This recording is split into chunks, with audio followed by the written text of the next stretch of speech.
Hola, yo soy el profesor Felipe Argote y esto es Economía en 10 minutos o menos.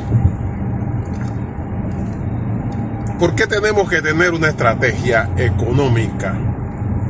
Porque la tendencia es tratar de hacer las cosas solamente por sentido común, y las personas se centran en lo que es su especialidad.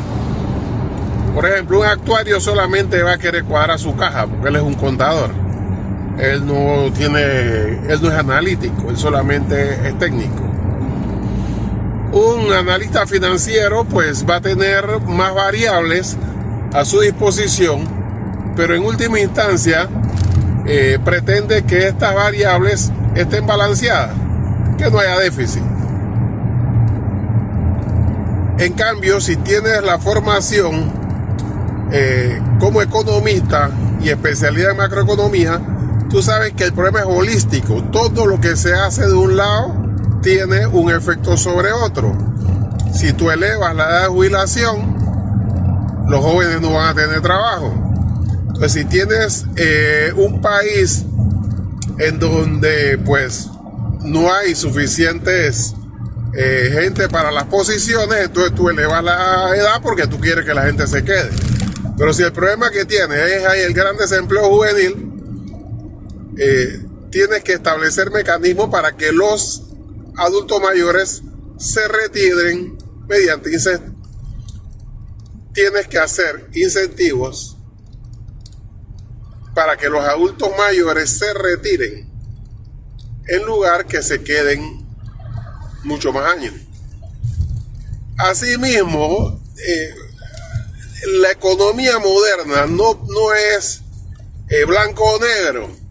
En un momento dado tú tenías dos opciones: o el Estado que prácticamente no interviene, o el Estado interventor que tiene empresas y compite con la empresa privada, como en los 70. En la década del 70, el Estado o los países tenían fábricas de cemento, manejaban líneas aéreas.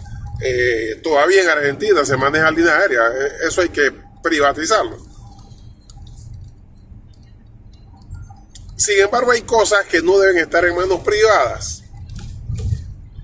Por ejemplo, la recolección de la basura. ¿Por qué? La presión de una empresa que recoge basura es darle utilidad a sus accionistas. Eso es lo fundamental.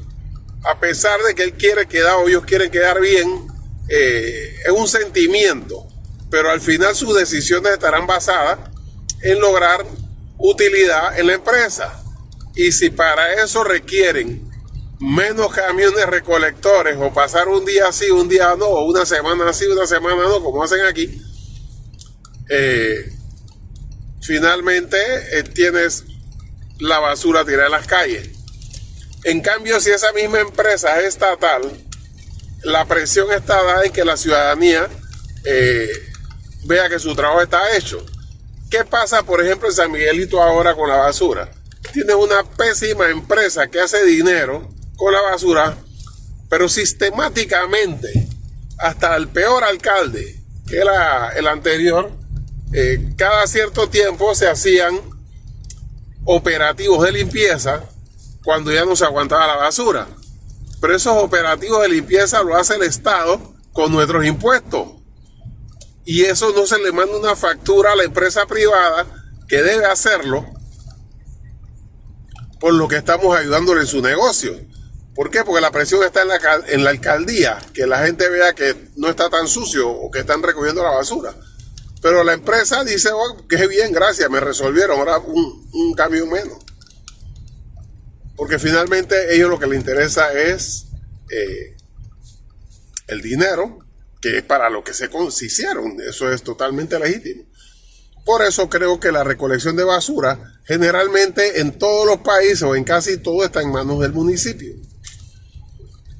En cambio, no debes tener empresas que compitan, por ejemplo, y en lo que dije, no debe haber fábrica de cemento, no el Estado, porque al final, si tienes una empresa del Estado, tiendes a favorecer a la gente porque no es tu plata.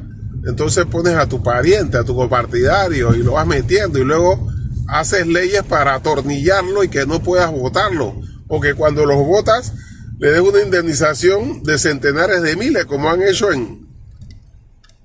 en algunas instituciones estatales. Entonces eso es, como dice, un arte, pero para eso tú tienes que tener una estrategia, y una estrategia debe ser un documento, no unas palabras que dices. Debe estar escrito y con cifras para que midas si has avanzado o no, si la estrategia funciona o no, y poder hacer evaluaciones y variaciones.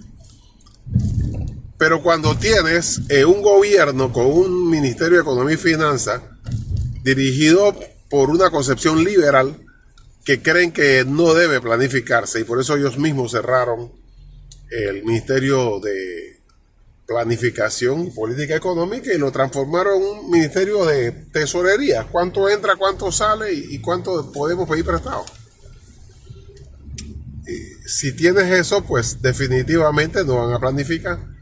Igual que hizo el gobierno anterior, que inclusive hasta hizo un departamento de planificación, que nunca hizo nada de ese departamento. Debe ser que existe y seguramente está vacío, o tienen algún pariente o algún copartidario ahí sentado para que se gane la plata, tal vez algún diputado que perdió las elecciones, para que se gane la plata. O sea, con esos niveles no se avanza, porque no solamente no se quiere planificar, sino lo que se hace entonces solamente improvisar. Y así es como se está manejando la economía, y por eso existe la desaceleración que hoy existe. Yo soy el profesor Felipe Argote y esto es Economía en 10 minutos o menos.